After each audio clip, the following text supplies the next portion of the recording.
Hello నమస్తే, నేను మీ anchor Siva. Welcome to iDream media. ఈపాటికే నా ముందున్న గెస్ట్లు ఎవరో మీకు అర్థమైపోయి ఉంటుంది ప్రోమో చూడడం వల్ల.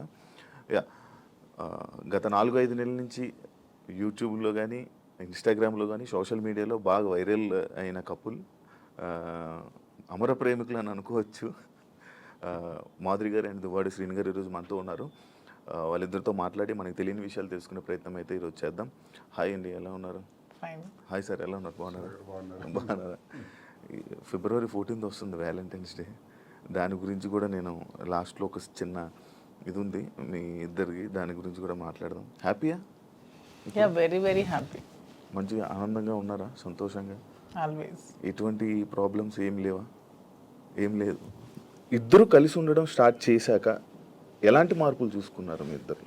చేంజెస్ గడిచిన జీవితంలో నేను ఏదైతే కోల్పోయాను అంటే రాజకీయంగా చాలా అగ్రెసివ్గా, ముక్కుసూటిగా ఎంతటి వ్యక్తి గురించి అయినా సరే పదునైన మాటలతో మాట్లాడటం అలవాటు, ప్రజల పక్షాన పోరాటం అలవాటు. 25 ఏళ్ళుగా 18 సంవత్సరాలు అపోజిషన్ పాత్ర. అపోజిషన్లో కూడా ఉద్యమాలు, కేసులు, జైళ్ళు, 62 రోజుల పాటు జైలు జీవితం కూడా గడిపాను. ఇన్ని గడిపిన నాకు, ప్రజా జీవితాన్ని గడిపిన నాకు, ఎన్నికల్లో కూడా పోటీ చేసిన నాకు, ఇంట్లో మాత్రం కొంచెం ఇబ్బంది ఉండేది మానసికంగా. మానసిక ప్రశాంతత లేదు. ఈర్ష్య, అసూయ, ద్వేషాలు, ఆధిపత్య పోరు మధ్యలో నలిగిపోయేవాడిని. సరే, కుటుంబం కదా, ఇవన్నీ దిగమింగుకోవాలి, భరించాలి అని తగ్గే ఆలోచించేవాడిని. కానీ అది పరిధులు దాటి ఇంటి విషయం బయటికి తీసుకురావటం జరిగింది మా ఇంట్లో. అది కార్యకర్తల వరకు, ప్రజల వరకు, ఆఖరికి అధిష్టానం వరకు, ఆఖరికి నా క్యారెక్టర్ అసాసినేషన్ చేసేంత వరకు. ఇలా వచ్చేటప్పుడు కొన్ని ఒంటరితనాన్ని నేను ఎదుర్కోవాల్సి వచ్చింది. ఇంటికి తాళం వేసేసుకోవడం, ఇబ్బందులు పెట్టేటప్పుడు మేమే రాజకీయాల్లోకి తీసుకొచ్చినటువంటి మా కుటుంబం నుంచి ప్రోత్సహించి, మహిళల్లోనూ మంచి గౌరవం ఉన్నటువంటి సర్వీసెస్ ఎన్నో సొసైటీలో చేస్తున్నటువంటి మరి మాధురి లాంటి అమ్మాయి ఉంటే పార్టీకి బలం అవుతుందని తీసుకురావడం జరిగింది. తీసుకొచ్చిన తర్వాత ఆమె పనిచేసుకొని వెళ్తున్నటువంటి తీరులో భాగంగా మా కుటుంబం నుంచే పలు విమర్శలు ఎదుర్కొంటూ చాలా ఇబ్బందులు పడాల్సి వచ్చింది. ఏ తప్పు లేనప్పటికీ, ఏ వ్యవహారం మా మధ్యలో లేనప్పటికీ కూడా మా ఇద్దరిని కలుపుతూ మా ఇంటి నుంచే దుష్ప్రచారం స్టార్ట్ అయింది. ఆ పరిస్థితుల్లో ఆమెకు కూడా చాలా ఇబ్బందులు వచ్చాయి. సంఘపరంగా కానీ, కుటుంబ పరంగా కానీ, కన్నవారి దగ్గర, అత్తవారి దగ్గర అందరూ ఇబ్బందులు వచ్చి తను చాలా ఇబ్బందులు ఎదుర్కోవాల్సి వచ్చింది. ఈ ఇబ్బందుల్లో మీ కూడా నన్ను విడిచిపెట్టేయకుండా, నాకున్నటువంటి వ్యక్తిగతంగా నేను ఒంటరిగా అయిపోయి మా పలాసాలో ఉన్నప్పుడు కూడా నా భోజన వ్యవహారాలు కానీ, రాజకీయ వ్యవహారాలు కానీ అన్నీ కూడా చూస్తూ నాకు భరోసానిచ్చింది, ధైర్యంగా ఉంది. ఆ టైంలో నేను కూడా మాధురికి ధైర్యంగా ఉండాలి, ఆమె కూడా ఒంటరి అయిపోయింది, మా వల్లే కదా పోయింది. మా కుటుంబంలో అందరూ బాగానే ఉన్నాము, మా పిల్లలు బాగున్నారు, చదువుకున్నారు, డాక్టర్స్ అయ్యారు, ఆస్తులన్నీ కుటుంబానికి రాసేసాము. ఇలాంటప్పుడు ఈమె ఒంటరిగా ఇబ్బంది పడుతుంది అని నేను భరోసాగా ఉండటం, కలిసి ఉండటం. కలిసి ఉన్న విషయం రాజకీయాల్లో ఉన్నాం కాబట్టి రహస్యంగా ఉంచితే అది కుదిరే పని కాదు. రాజకీయాల్లో ఉండేటప్పుడు మన తాలూకు వ్యక్తిగత విషయాలను కూడా ప్రజలు గమనిస్తుంటారు. కానీ ఈ టైంలో కూడా ఇది ప్రజల్లోకి రావడం కరెక్ట్ విషయం కాదు కదా. అంటే మరి రహస్యంగా దాయటం వల్ల లాభం ఏంటి? మనకు జరిగినటువంటి విషయాన్ని ప్రజల ముందు చెప్పటం కరెక్ట్. నాకేమో ఎవరో తెలియదు మాధురి అని నేను చెప్పొచ్చు, మా శ్రీనివాస్ ఎవరో నాకు తెలియదు అని మాధురి చెప్పొచ్చు. అందరు చేసే పని ఇదే. చాలా మందికి చాలా వ్యవహారాలు ఉంటాయి, బయట పెట్టుకోరు. కానీ మాదా పరిస్థితి కాదు.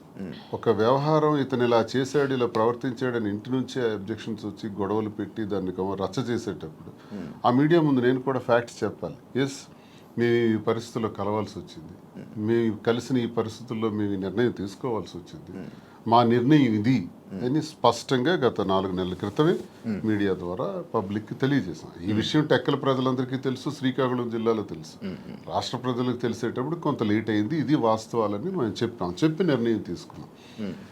నిర్ణయం తీసుకునే దానిలో చాలా ఒడిదుడుకులు వస్తాయి. ఆ ఒడిదుడుకులను ఎదుర్కొంటాం ధైర్యంగా. మాకున్నటువంటి బాధ్యతలు కూడా ముఖ్యంగా ఉన్నాయి. పిల్లలు, ఆమెకు నాకు కలిపి 5 పిల్లలు. 5 పిల్లల్ని కూడా జాగ్రత్తగా చూసుకోవాలి. వాళ్ళ జీవితాలని, వాళ్ళ చదువులు, వాళ్ళ ఆర్థిక పరిస్థితులు ఎటువంటి ఇబ్బంది లేకుండా చూడాలన్నది మా మొదటి నిర్ణయం. వాళ్ళకు భరోసాగా ఉండాలని. 2, ప్రజలే ఊపిరిగా, రాజకీయమే ఊపిరిగా బ్రతుకుతున్నటువంటి మాకు, మా మీద నమ్ముకున్నటువంటి ప్రజలు, కార్యకర్తలు, అభిమానులు అందరూ ఉన్నారు. వాళ్ళందరినీ కూడా ఒక కంట కనిపెట్టి జాగ్రత్తగా వాళ్ళని చూసుకోవాల్సిన బాధ్యత కూడా మాకుంది. ఈ 2 నిర్ణయాలు తీసుకుని ఈ 2 సమపాళ్లలో చూసుకుంటూ ముందుకెళ్ళాలని మేము నిర్ణయం తీసుకున్నాం. సరే, చాలా హడిల్స్ ఫేస్ చేసాం. Now we are very happy. Actually ఇప్పుడు మీరు చెప్పిన విషయంలో ఇది చూసుకుంటే స్టార్టింగ్ మానసికంగా దానికి ఇంట్లోనే నాకు పీస్ఫుల్ లేకపోవడం వల్ల దీనివల్ల ఈ డిసిషన్ తీసుకోవాల్సి వచ్చింది. అంటే ఈ డిసిషన్ తీసుకున్నారా, లేకపోతే ఇంట్లోనే ఏమైనా అంతా మిమ్మల్ని బాధ పెట్టి ఇబ్బంది పెట్టి అంటే వాళ్ళే కావాలని అన్న వెర్షన్ కూడా కొన్ని వీడియోస్లో మనకు కనబడుతుంది. అంటే మిమ్మల్ని కావాలనుకుంటున్నారు, పిల్లలు కానీ లేకపోతే వైఫ్ కానీ కావాలనుకొని అంత ఫైట్ చేసినట్టు మాకు కనిపించింది. మళ్ళీ మీరు చెప్తుంది ఇంట్లో ఇలా ఇబ్బందులు ఉన్నాయి, అందుకు మానసికంగా నాకు లేకపోతే స్ట్రెస్ లేకపోతే ఇవన్నీ ఉండడం వల్ల నేను ఈ స్టెప్ తీసుకున్నాను అంటున్నారు. అంటే ఈ ఏజ్లో ఇలాంటి టైంలో మీరు ఒక 10 మందికి అలా కాదు ఇంట్లో ఉండాలి, ఏం కష్టం వచ్చినా నిలబడాలి అని చెప్పలే, కానీ ఇలా చేయడం ఎంతవరకు కరెక్ట్ అనేది ఆడియన్స్. ఎంతోమంది జీవితాలకు ఎన్నో గొడవలు ఇలాంటివే నా దగ్గరికి వస్తే సర్దుబాటు చేసి సరిచేసి పంపినవాడిని. ఎన్నో కుటుంబాలను లైనప్ చేసేవాడిని. ఆ లైనప్ చేసే దానిలో ఆర్థిక ఇబ్బందులు ఉన్నా సరే వాళ్ళకి తోడ్పడి నిలబెట్టినటువంటి పరిస్థితి. నాకే ఇటువంటి పరిస్థితి వస్తాయి. ఇప్పుడు కుటుంబం అన్నాక, వివాహ జీవితం అన్నాక ఎన్నో సమస్యలు వస్తాయండి. ఆ సమస్యలన్నింటిని ఎదుర్కొనే ముందుకు అడుగు వెయ్యాలి. అదే కుటుంబ జీవితం అంటే, అదే వివాహ వ్యవస్థ అంటే. ఇవన్నీ బాగా తెలిసిన వాళ్ళని. కానీ నా పరిస్థితి ఏంటంటే ఆధిపత్య పోరు. ఇప్పుడు ఫర్ ఎగ్జాంపుల్ ఎమ్మెల్యేగా నేను పోటీ చేస్తుంటాను, ఆ టికెట్ నాకు కావాలి. వ్యాపారాల్లో పీక్స్కుంటాను, ఆ వ్యాపారం నా పేరును ఉండాలి. ఇది ఒక విచిత్రమైన కోణం అనమాట. కుటుంబం గురించి జరిగే చర్చ కాదు, ఆధిపత్యం గురించి జరిగే చర్చ. భర్త అయితే ఏంటి, భార్య అయితే ఏంటి అనుకుంటే గొడవే లేదు. ఉదాహరణకు రాజశేఖర రెడ్డి గారితో నేను అడుగులు వేశాను. విద్యార్థి దశ నుంచి ఆయనతోనే నా జీవితం ప్రారంభమైంది. నాకు జిల్లాకు కూడా పరిచయం చేసిన దువ్వాడ శ్రీనివాసన్ రాజశేఖర రెడ్డి గారు. సార్తో అంత చనువుగా ఉండేవాళ్ళం. పాదయాత్ర గట్టిగా ఆర్గనైజ్ చేశాను. ఆ పాదయాత్రలోనే హరిశ్చంద్రపురంలో నువ్వు పోటీ చేయి ఎర్రన్నాయుడికి వ్యతిరేకంగా నాకు టికెట్ కూడా డిసైడ్ చేసేసాను. చేసినప్పుడు సరేలేని ఇంకా నేను ఆ బిజీలో ఉంటుండగా వాణి తండ్రి రాజశేఖర రెడ్డి గారి దగ్గరికి వెళ్ళి ఆ టికెట్ మాకు ఇవ్వాలి, లేదంటే మేము ఇండిపెండెంట్గా వేస్తాం. అప్పుడు రాజశేఖర రెడ్డి గారు స్టేట్లో నా ఒక్కడికి ఒక బ్లాంక్ బీఫామ్ ఇచ్చారు. నీ పేరు రాసుకుంటావో, నీ వాణి పేరు రాసుకుంటావో నీ ఇష్టం, కానీ ఏదైనా జరిగితే నిన్నే నేను అడుగుతా, ఎలక్షన్ గురించి నీతోనే మాట్లాడుతూ, you are the incharge of the constituency అన్నారు. సరే, ఆ బాధ్యత అప్పచెప్పారు సార్. అని నేనేం చేశానంటే డి వాణి అని పేరు రాసి ఇచ్చాను. అది 2004 సంవత్సరం, ఇది 2024 సంవత్సరం. ఈ ఎన్నికల మధ్యలో 20 ఏళ్లలో మా గొడవ అదే గొడవ. ఆ గొడవ వల్ల మాకు మనశ్శాంతి ఉండేది కాదు ఇంట్లోకి అడుగు పెట్టంగానే. నేను చిత్తడి నేలల కోసం, రైతుల కోసం, మత్స్యకారుల కోసం, స్వదేశీ మత్స్యకారుల కోసం ఒక 7-8 సంవత్సరాలు ఉద్యమాల్లో ఉండేవాడిని. ఆ ఉద్యమాల్లో నా మీద కేసులు, 18 కేసులు, 62 రోజులు జైలు జీవితం, నా మీద ఫైరింగ్ ఆర్డర్స్, ఇదంతా ఒక జీవితం. వీటన్నింటికి కూడా ఇంట్లో నుంచి సపోర్ట్ ఉండేది కదా. జైల్లో ఉండేటప్పుడు కూడా నన్ను పరామర్శించడానికి కూడా వచ్చే పరిస్థితి ఉండేది కాదు. ఇవన్నీ అనుభవించినా నా గుండెల్లోనూ దాచుకున్నాను. లాస్ట్కి మాధురేనే అమ్మ. ఇప్పుడు 28 ఏళ్ల నా జీవితంలో, 25 ఏళ్ల నా రాజకీయ జీవితంలో ఎప్పుడు నా దగ్గరికి మహిళలు రాలేదా? నేను ఎప్పుడైనా ఎవరితోనైనా అసభ్యంగా ప్రవర్తించానా? ఎవరితోనైనా అసభ్యంగా బిహేవ్ చేయలేదు కదా. మరి ఎందుకు ఇప్పుడే వచ్చింది నా మీద? ఎప్పుడు లేనిది ఇప్పుడే ఎందుకు క్రియేట్ చేశారు? కేవలం ఇది రాజకీయంగా వాడుకోవాలి, అంటే నన్ను బదనాం చేయాలి. అంటే మీ ఇద్దరు రిలేషన్లో ఉన్నారని ఫస్ట్ రూమర్ స్టార్ట్ చేశారా? మీకు లేకపోయినా కూడా తను రాజకీయంగా వచ్చింది, నేను రాజకీయంగా ఉన్నాను. ఓకే, ఇలా వస్తున్న వాళ్ళందరి మీద రూమర్స్ క్రియేట్ చేసేయచ్చా? అది ఇంట్లో నుంచి క్రియేట్ అయితే ఎంత పెద్ద సమస్య అవుతుంది. అది తప్పని చెప్పకుండా ఒకటి టికెట్ కోసం ప్రాధాన్యత, టికెట్ కోసం ఒక ప్రయత్నం. ఈ ప్రయత్నాలు నేను ఎలా తట్టుకోవాలి?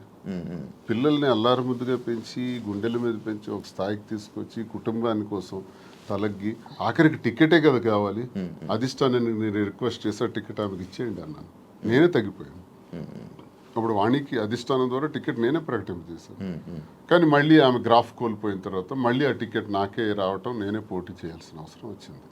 సో 100 మెట్లు దిగే నేను ఆమెకు అంగీకరించాను. అప్పటికీ కాంప్రమైజ్ కాలేదే. ఆ తర్వాత తాళం వేసేస్తున్నారు ఇంటికి. ఆ ఇంటికి తాళం వేసేటప్పుడు తలుపులు తన్నుకుని లోపలికి వెళ్ళలేక కాదు, అసలు మనసులో ఏం నడుస్తుంది. టికెట్ కావాలని టికెట్ తీసుకున్నారు, ఇంటికి తాళం వేశారు, సమాజంలో అభాస్పాలు చేశారు. ఇంక నేను ఎలా బ్రతకాలి? కారులో 7-8 రోజులు పడుకున్నాను, ఆఖరికి మా మదర్ దగ్గర వెళ్ళి ఒక ఏడాది కాలం పట్టున్నాను. ఇవన్నీ టెక్కల ప్రజలకు తెలుసు, ఇవన్నీ మీలాంటి వాళ్ళు ఎంతమందికి తెలుసు? ఇన్ని బాధలు పడిన తర్వాత, ఇంటికి తాళం వేసిన తర్వాత, మనసులో నేను ఉండకూడదు, శ్రీనివాస్ నాకు అక్కర్లేదు అనుకునేటప్పుడు నేనేం చేయగలను? అలాంటిది ఎలక్షన్ తర్వాత కూడా ఇంటి మీదకి వచ్చి ఇంటి మీద కూడా గొడవ పెట్టి అక్కడ నేను టెంపరీగా కట్టుకుని ఇంటి మీద నువ్వు ఇక్కడి నుంచి పోవాలి. కోరికలు ఏంటంటే టెక్కల నుంచి బయటకు పో, ఎక్కడైనా ఉండు, మాధురితో ఉంటావో ఇంకెలా ఉంటావో నాకు అనవసరం, టెక్కల్లో మాత్రం నువ్వు ఉండటానికి వీల్లేదు. ఇలాంటి విచిత్రం. ప్యాంటు షర్ట్ గాడు అంటాం, లుంగీ షర్ట్ గాడు అంటాం, వాడికి ఏముందని చెప్పటం, మేమే తిండి పెట్టి పోషించాం, వాడు ఒక పూర్ ఫ్యామిలీకి చెందినవాడు అంటాం.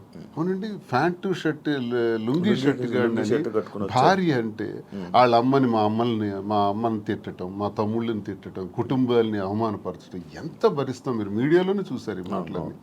ఇవన్నీ భరించుకుంటా తల్లిని తిడితే భరించాలి, తమ్ముళ్ళని తిడితే భరించాలి, నన్ను అవమానపరిస్తే భరించాలి.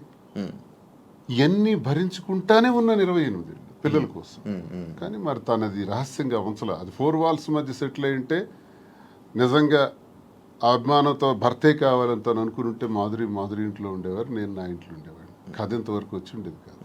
పరిస్థితులు ప్రభావాలే మమ్మల్ని ఇంతవరకు తీసుకొచ్చిన ఈ పరిస్థితుల్ని మనం రహస్యంగా ఉంచుకోకూడదు, ప్రజలకు చెప్పాలి. ప్రజలకు వాస్తవాలను తెలియజేస్తే వాస్తవాల ద్వారా వాళ్ళు మంచి చెడులను గ్రహించి ప్రజలే దేవుళ్ళని నమ్మిన నేను ప్రజలకు ఇవి నేను తెలియజేస్తే వాళ్ళే మనకు అగ్రభాగాన్ని కూర్చోబెట్టగలరు, లేదా అధోపాతాళానికి తొక్కేయగలరు. ప్రజలకు ఆ శక్తి ఉంది. కాబట్టి ప్రజలకే చెప్తే నాకు న్యాయం జరుగుతుందని నేను నమ్మాను. నమ్మి ప్రజలకు మేమిద్దరం కూడా వాస్తవాలు తెలియజేస్తాం. ప్రజలు మా పరిస్థితికి ఇలా ఉండడానికి మా ఈ పరిస్థితులు ప్రభావాలే కారణం. ఆ కారణం నేను ఒంటరి, తను ఒంటరి, రోడ్డు మీద నిలబడాల్సిన పరిస్థితులు వచ్చేటప్పుడు ఒకరికొకరు భరోసాగా నిలబడ్డాం. ఆ భరోసా ప్రేమగా మారింది.